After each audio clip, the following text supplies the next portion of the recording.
El siguiente podcast es una producción de Radio Universidad de Rosario. Radio UNR. Hace mucho que no hablábamos con Mario Gluck de historia, lo extrañamos a Mario, sí, claro. Tenemos ganas de charlar con él. Totalmente. Y hoy vamos a tenerlo, pero vía telefónica. Del otro lado de la línea está Mario Gluck. Hola Mario, ¿cómo te va? Buen viernes. Guillermo, Ana. ¿Qué tal? ¿Cómo va? Gerardo está ahí también. Sí, ¿no? También. sí, firme. Bien. Aquí estamos. Bien. Con, con ganas de escucharte y por lo que tengo entendido venís con recomendaciones también. Sí, vengo con recomendaciones, porque estuvimos muy atareados este tiempo. No sé si comenté que inauguramos una muestra que la hicimos con Valeria Príncipe, Raúl D'Amelio y Marcela Rome en la Biblioteca Argentina sobre Juan Álvarez, que pueden visitarla hasta el año que viene, en la Biblioteca Argentina. Estuvimos con varias cosas, congresos, sugeridos varios, digamos. Escúchame, contanos de la muestra entonces de la Biblioteca Argentina. ¿Está hasta fines del año que viene, dijiste? ¿Se puede No, fines del año que viene no sé, pero sé que hasta el año que viene está. Hasta el año que viene, está bien. Sí, bueno, y abril del año que viene creo que está. ¿En qué consiste? Y son una serie de fotos y de objetos que tienen que ver con Juan Álvarez, historiador, y aparte fundador de la Biblioteca Argentina, ¿no? Buenísimo. Un poco mostrando su trayectoria, su vida, etcétera, etcétera. Perfecto, ahí está. Entonces, invitados todos y todas a ir a la biblioteca y ver esta muestra. Cuando van a la biblioteca, se entran por el pasaje Álvarez, casualmente. Se puede entrar por ahí, por la otra puerta, también por la de Presidente Roca, pero entrando por el pasaje Álvarez uno se topa ya con la muestra. Bien. Y tiene un recorrido, lo puede hacer, que se llama Juan Álvarez y sus mundos. Perfecto. Bien. Y lo que traía para recomendar es algo que también justo presenté hace poco por la maestría en estudios culturales. Me invitaron para que la presentara una excelente historiadora del arte argentino, que en realidad ella es uruguaya, que es Laura Malosetti Costa. Ajá. Te recomiendo cualquier libro de ella, y acá en realidad son dos libros que son casi complementarios. Uno se llama Retratos Públicos, Pintura y Fotografía en la construcción de imágenes heroicas de América Latina del siglo XIX, donde ahí toma, ese es el primero y el más potente y grande de los libros, los dos por la misma editorial, que habla de aquellos héroes patrios latinoamericanos. Está Simón Bolívar, está San Martín, Artigas, Juana Zurduy, cómo fueron los retratos que tuvieron más éxito, ¿no? Porque salvo San Martín, que es sobre que se le pudo hacer daguerrotipos, o sea, ese tipo de fotografía recién, el primer tipo de fotografía más o menos real, y ya cuando era viejo lo hicieron, y el resto fueron retratos. Claro. Y esos retratos, algunos se hicieron en vida, los de San Martín, Bolívar y Belgrano, muchos de ellos fueron en vida, sobre todo los de San Martín y Bolívar, que tenía una función muy clara ese tipo de retrato, porque venía San Martín desde el Río de la Plata, tenía que llegar a Perú, y en Perú ya mandaba antes de llegar un retrato para que lo reconocieran. Piensen que no había obviamente ni internet, ni foto, ni televisión, ni nada. Entonces, bueno, pues a ver, llegar y yo soy San Martín, ¿y usted quién es? Bueno, claro. Estaba el retrato ahí y decía, entonces tendrían que ser relativamente fieles. Pero como todo retrato tiene mucha subjetividad. Con Bolívar lo mismo. Bolívar se vivía haciendo retratar. Pero hay algunos, por ejemplo, como Artigas, que prácticamente no se hizo retratar nunca. Por distintos motivos. No está muy claro por qué, pero no tenía tampoco ese movimiento. Él se movía en una región un poco más pequeña. Lo único que hay parecido a un retrato es algo que de anciano se lo hizo en Paraguay un médico naturalista que estaba visitando el Paraguay. Este es uno de los casos más interesantes, digamos. ¿Me están escuchando, no? Sí, perfectamente. Atentamente. Este es uno de los casos más interesantes porque de Artigas, insisto, en vida solamente es un dibujo que hizo un naturalista francés que llegó al Paraguay y lo dibujó como a él le pareció que era. Y quedó la xilografía. Esa imagen ya es de un Artigas anciano, que no tiene nada que ver con las imágenes de las estatuas ecuestres que tiene en toda Montevideo Artigas. Ese primer dibujo fue tomado como este es Artigas, y sin beneficio de inventario, porque nadie sabe si este hombre lo dibujó como quiso, si, no sé, cualquier cosa pudo haber pasado. De hecho, era muy frecuente que para pintar a alguien, los retratistas a veces buscaran a alguien parecido. Pero en este caso parece ser que es el único cierto. El que tuvo más éxito fue uno que Juan Manuel Blanes, un gran pintor y un pintor que fue el pintor de Urquiza, hizo un retrato de él imaginando como él le gustaría que hubiese sido. No sé si me explico. ¿De quién hablamos? ¿De Urquiza? No, de Artigas. Ah, de Artigas. Hizo un retrato de Artigas. La leyenda, esto no lo puede comprobar Laura Malosetti, ni lo pudo comprobar nadie, pero la leyenda dice que agarró un obrero portuario y le dijo, párese ahí, lo voy a retratar, y lo puso con la vestimenta que supuestamente tenía Artigas. Sí. Ese retrato, Blanes lo guardó en un estudio de otro pintor en Italia. No lo quiso mostrar porque le dio como aparentemente un poco de vergüenza mostrar ese retrato que no era Artigas, era otro señor. Ajá. Que encontró por ahí. Sin embargo, después fue retomado y fue el retrato que más éxito tuvo. Su hijo, que era escultor, hizo la primera escultura de Artigas en base a ese retrato. Claro. Es el que tuvo más éxito. Es el Artigas ese que vemos todo con patillas, vigoroso, etcétera, etcétera. Que no es Artigas. No es Artigas. Es lo que de algún modo Blanes quiso transmitir. Claro. Que debería ser Artigas. Un héroe, y un héroe que tiene que ser fuerte, pintón, bueno, estar arriba de un caballo, en fin. Sí. Sobre todo del siglo XIX, ¿no? Claro. Güemes también está inventado, prácticamente está inventado. Es otro de los que no hay retratos en vida de él. San Martín, igual de todas maneras inventado, un Güemes inventado en base a datos que se conocen de relatos, ¿no? Me imagino. A veces sí, de relatos, pero a ver, los relatos pueden describir algo, pero terminan buscando, para hacer un retrato, en esa época se buscaba un modelo vivo. Claro. Entonces, ese modelo podía ser cualquiera. Y a partir de esos rasgos que supuestamente tendría, que la memoria es muy muy relativa, digamos, en esto, bueno, pero en realidad lo importante es la iconografía. Alguna descripción física tiene que haber como dato, como para que uno después lo incorpore en ese retrato. Por ejemplo, a vos te dicen hacer uno de Menem, o uno de alguien más o menos contemporáneo de esta época, y uno tiene alguna referencia como para empezar a dibujar. No creo que hayan hecho un retrato que hacía al azar sin ningún detalle, ¿o sí? No, al azar no, pero esto tiene que ver con la apropiación, digamos. ¿Cuáles son los retratos más exitosos? Lo que tienen que ver con los valores que se quiere transmitir en determinada época. Nunca son fieles absolutamente. O sea, por ejemplo, y este no es el caso que plantea acá Laura Malosetti, pero si uno ve los cuadros de Goya cuando pinta a la familia real, a los Borbones, los pinta como una especie de monstruos. Claro. Y él era el pintor de ellos, o sea, trabajaba para ellos, pero él era un artista y estaba viendo otra cosa detrás. No digo monstruos, no sé si veía monstruos, pero no. Sí, los hace feos, la verdad que los hace muy feos. Capaz que eran así. Bueno, aparentemente dicen que sí, pero fuera de eso... Yo creo que nadie se animaría a pintarle al rey, no, máxime si es pintor de él, hacerlo vos decís tipo monstruo, pero, después ¿cómo cobra ese cuadro? Después que pasa por ventanilla. Estaban a sueldo, así que se la tenían que bancar. Y Goya era un pintor increíble, pero era un artista también y mostraba cosas. Quería mostrar algo, porque no los quería demasiado tampoco.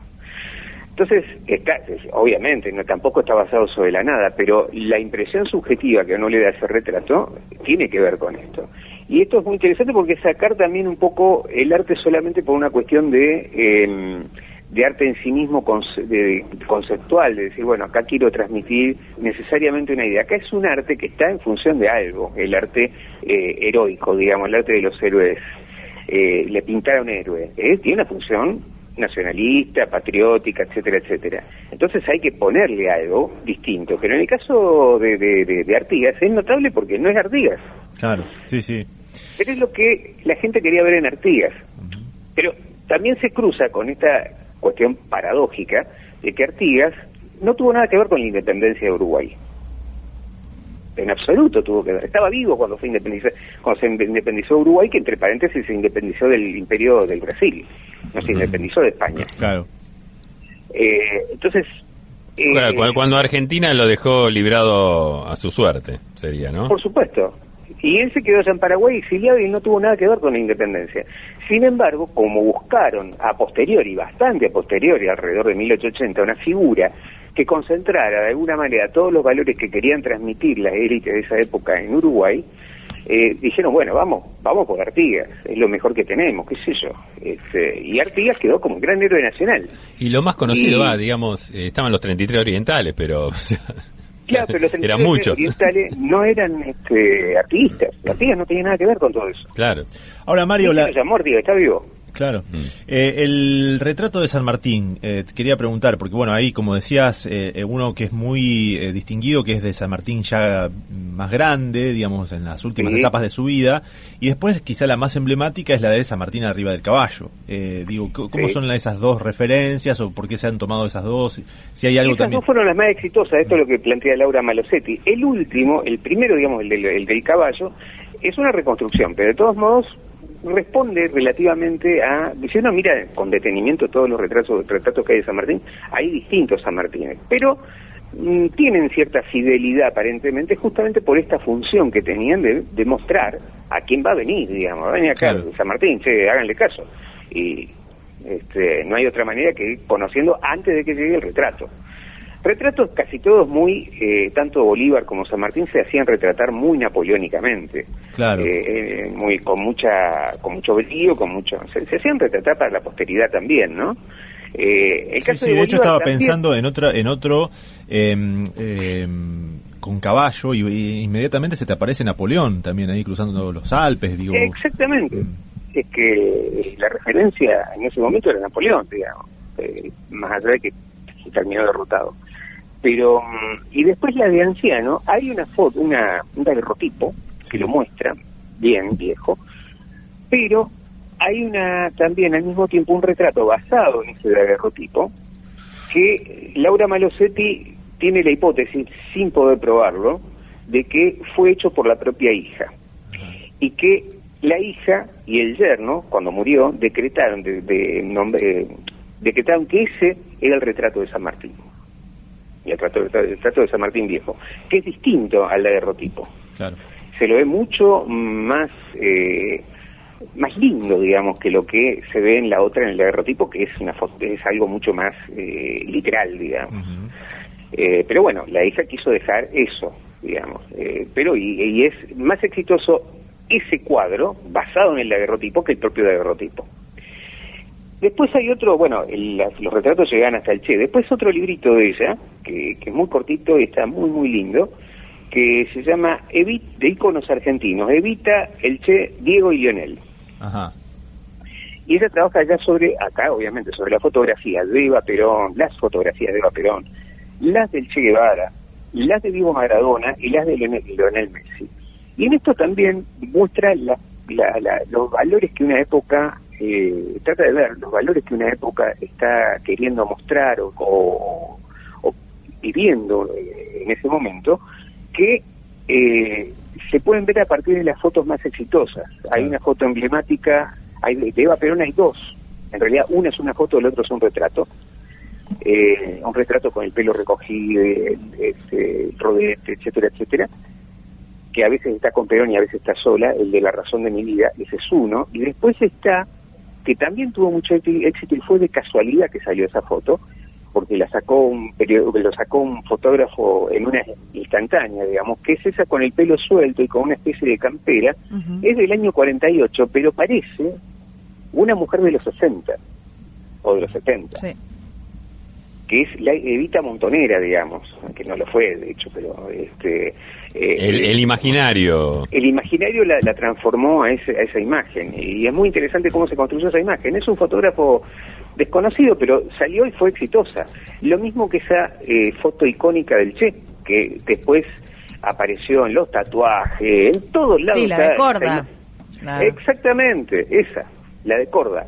La de Corda es una imagen también sacada espontáneamente en el medio de que estaba frente a los féretros de los muertos no de la invasión de Bahía de Cochino, sino de la invasión anterior norteamericana a Cuba. Y estaban los muertos. Él pasó y el fotógrafo lo captó justísimo. Y es increíble el éxito de esa foto. Es que mejor no puede ser, vamos a ser sinceros. es perfecta, pero si uno la pone a esa foto en el contexto en el que se dio, no dice nada en sí misma. Claro. O sea, si uno la pone en contexto, ve la foto con todo lo que está pasando ahí, es como que no llama la atención. Claro, después el contexto pasa a ser remeras. Exactamente, pero la sacás de ahí y es impresionante esa foto. Te da una imagen de un tipo pensando en el futuro, hay una cantidad, es impresionante esa foto y todas las variaciones que tuvo esa foto. Claro. Estaba pensando que más allá, digamos, de cada una de estas figuras de la historia argentina, que está muy bien creado, digamos, la historia por parte de Laura Malosetti, quizá el caso más emblemático de una persona de la que no se tenga referencias, pero que se creó toda una imagen por lo que la historia quería construir, es la de Jesucristo, que de alguna forma es una invención de Occidente y que muchas veces aparece, digamos, esa nota periodística de esta es la verdadera cara que tenía, que podría haber tenido Jesús, y que en realidad todo lo demás es una construcción de parte de, Occidente. De un imaginario. Que quería mostrar otra cosa, digamos. Justamente algo de esto menciona Laura Malosetti, porque la mayoría de esas obras son prácticamente del Renacimiento. Claro. Y para hacer todos esos personajes, desde Sansón, Jesucristo, Moisés, se tomaron modelos de la época. Claro. Y hay tanto retrato como modelo, o sea, son miles de personas que pasaron por esos modelos. Y uno quedó. Después se reprodujeron esos mismos retratos originales y quedaron variando. Obviamente es imposible saber cómo era, por más inteligencia artificial que haya, que acá cuenta también algo que hizo en el primer libro, en los retratos públicos, algo que hicieron entre Evo Morales y Hugo Chávez. Sí. Que intentaron reproducir con inteligencia artificial la cara de Bolívar. Cómo sería la cara de Bolívar en una fotografía. Pero lo hicieron en base a uno de los retratos más emblemáticos, pero al mismo tiempo menos fidedigno del propio Simón Bolívar. Entonces, es casi imposible saber eso. En realidad es imposible en un momento determinado saber eso, por más que encuentres descripciones, es siempre aproximado. Tampoco, en el fondo, tampoco tiene mucha importancia. Es como cuando Hugo Chumbita, un historiador de Buenos Aires, empezó a decir que había que desenterrar el cadáver de San Martín para ver si tenía genes indígenas. Es una estupidez absoluta eso. Claro. Porque no tiene ningún sentido, digamos. O sea, por más que él encontró en un retrato alguna característica que hacía pensar de que en realidad era hijo de la sirvienta del padre, qué sé yo. Sí, después además se terminan haciendo películas y uno se imagina, qué sé yo, a Pablo Rago como Belgrano para siempre. ¿Y para qué tener la historia, la cara verdadera? Esa no la trabaja Laura Malosetti, pero está buena esa comparación porque esto se debe acordar más Gerardo, que es de mi generación, y los más grandes todavía también, que la imagen de Sarmiento, aparte de las imágenes icónicas que en realidad él tuvo de aguerrotipo y tuvo fotografía también Sarmiento de grande, claro, pero una imagen icónica fue la de Enrique Muñoz haciendo su mejor alumno. Claro. Enrique en Muñoz, la película, sí. Sí, en la película. El Enrique Muñoz lo caracterizó excelentemente bien y con una construcción muy interesante en el fondo, pero muy fiel a lo que se imaginaba generalmente de que era Sarmiento. Un viejo odioso, cascarrabia, el viejo cascarrabia, el típico viejo cascarrabia, que insultaba, que se enojaba, brioso, digamos, bueno, pero siempre viejo, ¿no? Acá eso tenemos al productor en modo Sarmiento, que está un poco cascarrabia y que nos dice que ya se nos termina el tiempo, pero te proponemos que lo retomemos porque es un tema re interesante, lo podemos retomar en otra próxima columna, Mario. Sí, pero de paso compren el libro y léanlo. Ahí va.